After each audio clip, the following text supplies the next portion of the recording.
Сәлем достар, сіздермен Бекзат және менің арнама қош келдіңдер. Бүгінгі видеода мен 24 сағат бойы тек қана көк тамақ жейтін боламын. Сіздерге қызық болады деп ойдамын. Олай болса видеоның тақырыбына көшейік. Және бүгінгі менің жейтін тамағымды, яғни тамақтарымды барлықтарыңыз көріп тұрсыздар. Бұл жерде барлығы мінекей көккүмбек.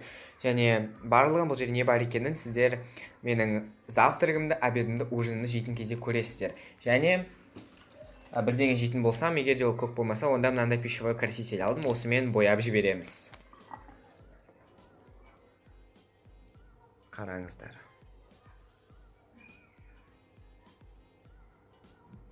Мінекей біздің көк сусынымыз дайын болды. Және келесі менің жейтін көк затым, ол мінекей өздеріңіз көріп тұрғаныңыздай кішкентай хрустим. Және бұл типа бізде перекус. Және мен бұның қазір телевизор қарап жейтін боламын.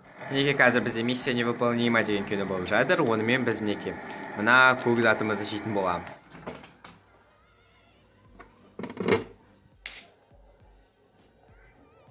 Қазір міне арада біраз бір жарты сағаттай бір сағаттай уақыт өтті. Және қазір мен мына гудты жейін деп жатырмын.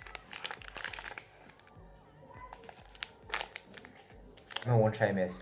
Достар, мен қазір типа ужинға мен тамақ істеп жатырмын. Яғни тамақты да мен мінекей көріп тұрғандарыңыздай көк түсті қылып істеп жатырмын. Және бұда не шығады, соны қазір көретін боласыздар. Достар, мен ана жақта пісіріп жатқан тамағым дайын болды. Және ол өте көккүмбек болды. Мен оны ертең жейтін боламын. Ал қазір мен оған дейін өзімнің мына бір көк мороженемді жейтін боламын.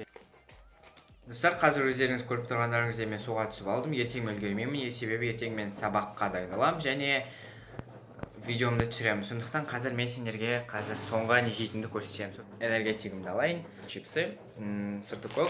Мінекей мен қазір өзімнің көк түсті тамағымды жеп жатырмын. Мына бетіндегі ақуыл сметана, ол да қазір көккүмбек болып кетеді. Және мен қазір мынаны қалай жейтінді білмеймін, өйткені қазір аузымның барлығы көк болатын шығар. Былайынан қарап тұрсам, бұл тамақ емес, бір басқа бірдеңе ұқсайды, яғни аппетитный емес. Бірақ бұл обычный картошка мен капуста тек қана көк түсті. Неке көк түсті. Бұл вообще зеленка қойып жіберген сияқтымын. Дәмі жақсы шыққан. Достар, енді мен қазір өзімнің почти соңғы заттарымды жейін деп жатырмын. Ол менен мына Орео және мынандай көк йогурт. Көріп тұрғандарыңыздай жаңа ғана оны көк қылдым. Енді қазір осыны мына Ореомен бірге жейтін боламын. Достар, жаңа мен ойланып отырып, егер де адам шынымен тек қана осындай көк түсті немесе қызыл, оранжевый, сары түсті тамақты жей берсем, онда оның туалетке барған кезде мынаның түсі қандай болады екен? Не где оттаватсың? Не где оттаватсың сен? Және менің тістерім мен ернім зомбидің тістері сияқты.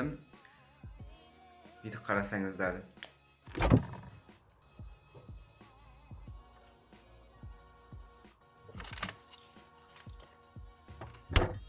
Достар, мен қазір өзімнің соңғы мына бір шоколадымды жейін деп жатырмын.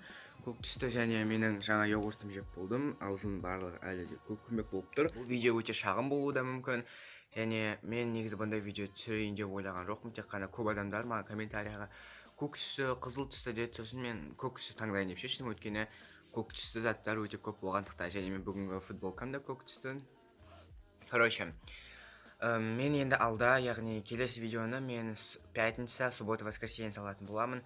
Және алдағы күндері менде өте қатты қиын болады. Өйткені бізде бір айдан кейін экзамен басталады, мен барлығына дайындалуым керек. Сондықтан осы видеоға біз барынша бір 900 немесе 1000 или 800 лайк жинап көрейік. Сол кезде мен тағы да қызықты челлендждер түсіремін. Мен енді бұндай сары тамақ жеймін, андай тамақ жеймін деген видеолар түсірмеймін. Енді тек қана алда басқаша қызықты челлендждер түсіремін. Өйткені менің арнамда скоро 10 000 подписчик жиналады. Және 10 000 подписчик жиналғанда мен қатты қуанатын шығармын. Әрине қуанбайтын адам бола ма 10 000 подписчигі болса. Видео сендерге ұнады деп ойдамын. Ұнаса саусақ тұға тұрған белгісін басып, менің арнама тіркеліп колокольчикті басып кетуді ұмытпа.